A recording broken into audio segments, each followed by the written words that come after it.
Welcome back, my fellow CK3 rulers.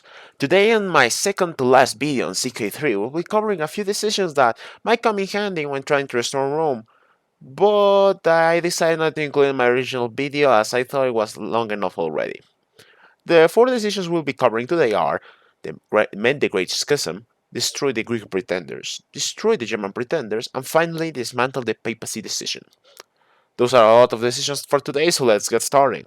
Before covering decisions, I have to say a few things about them. The destroy German pretenders and destroy the Greek pretenders are basically the same, but have some different requirements, but basically have the same effect. The main, the Great Schism, has various variations, but the two mains are, of course, one mending it with the Orthodox religion and the second one with the Catholic faith. Both have the same effect, but they have some different text when mending the Great Schism. And finally, dismantle the papacy decision is available to anyone that has a religion that is not Christian and that has not and does not have the pacifism trait, if I'm correct. So yeah.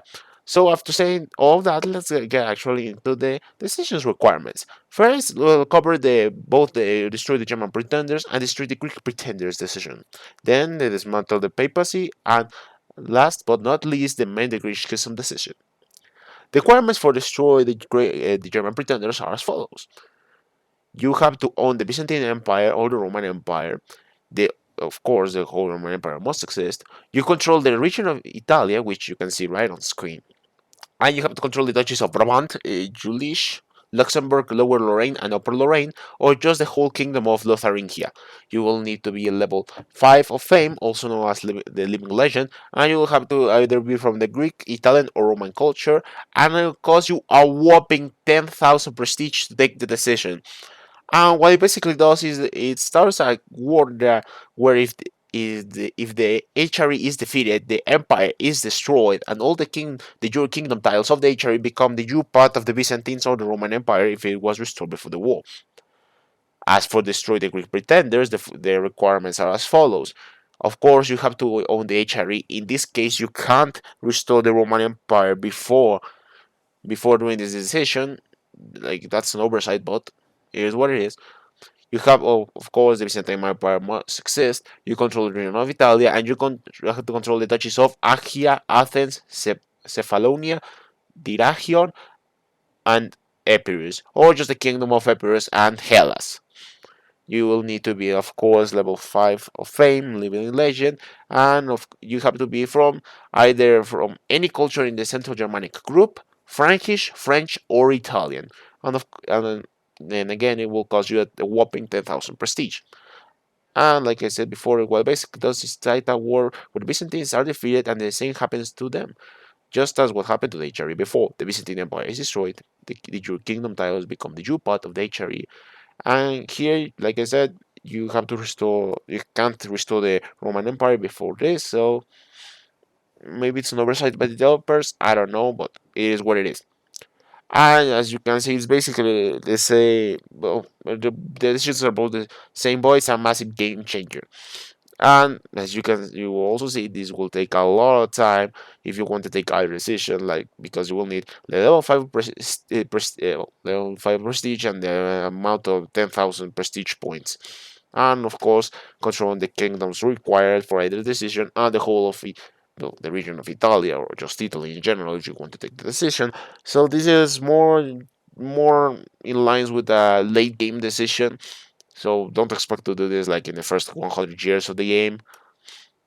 Now, moving on to the dismantle the papacy decision requirements are as follows. You have to be a title from rank from either be a king or an emperor. You need to control the whole region of Italia, and you need to be from either these 5 religions.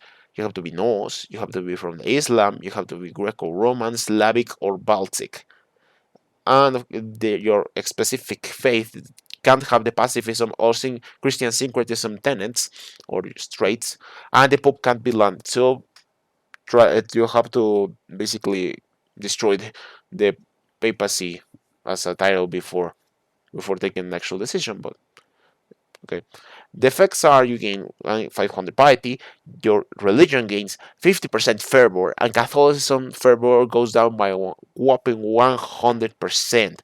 The economical doctrine is well, Catholicism loses that economism doctrine, which I will explain later on when I explain the Mindigrade Schism decision.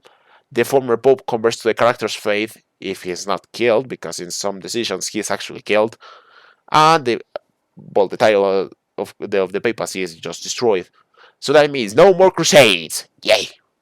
This is especially helpful as this weakens the Catholics, making, for example, playing a Hellenic Roman Empire so much easier. Also, like I said before, this decision is also available, like I said, to the other religions. But I thought it would be especially helpful if you want to play, like I said, in this example, like a Hellenic Roman Empire. So that's why I included this specific decision in the video. And finally, for the decision of mending the Great Schism that has divided the Universal Church and Europe, the requirements to mending the Great Schism are as follows.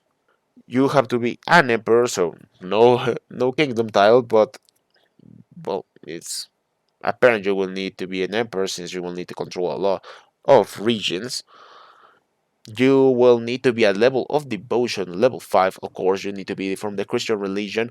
I don't know if other Christian religions can make the Great Schism, as I seen from my testing, only the Orthodox and Catholic religions can do, but I might be wrong here. You will need to control the counties, well, yeah, counties or duchies of Alexandria, Antioch, Constantinople, Jerusalem, and Rome. All of these counties must also follow the same religion as you. So start changing those religions fast. And the effects are as follows: you gain 20, well, your faith gains 25% fervor. All the other Christian faiths lose 25% fervor, there's a 80% chance for each character in the game that has a different Christian religion than you to convert to your character's main faith, as the previous religions lose the ecumenism doctrine. Your faith doesn't have the ecumenism doctrine, well, you gain it, and the all other Christian faiths lose the ecumenism doctrine if they have it. And if you're asking what does this mean for the Christian faith, well, the ecumenism doctrine is basically make it so that instead of being considered by other Christian faiths hostile or evil, you're considered astray. So basically, it allows you to marry people, allows usurping titles, all that kind of stuff. If you were from the same faith, but it does not allow you to use the Great Holy War, normal Holy Wars in general. All the characters with the cynical trait will convert, and all the characters with the zealous trait will refuse to convert to this. So there will be some spots in the map who will still be from mostly Catholic, in this case, or Orthodox, depending on which faith you meant the Great Schism. You also gain nickname the Ecumenist. Like I said before in the start video, that text changes depending on what faith meant the Great Schism. You can see here. If you haven't seen before, there's here's a text for when you restore with the Orthodox religion and when you restore with the Catholic religion.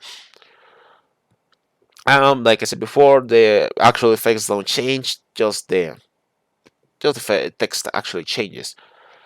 And so with that we conclude the video on what I like to call like an add-on to my original Rome video. I hope you enjoyed the video.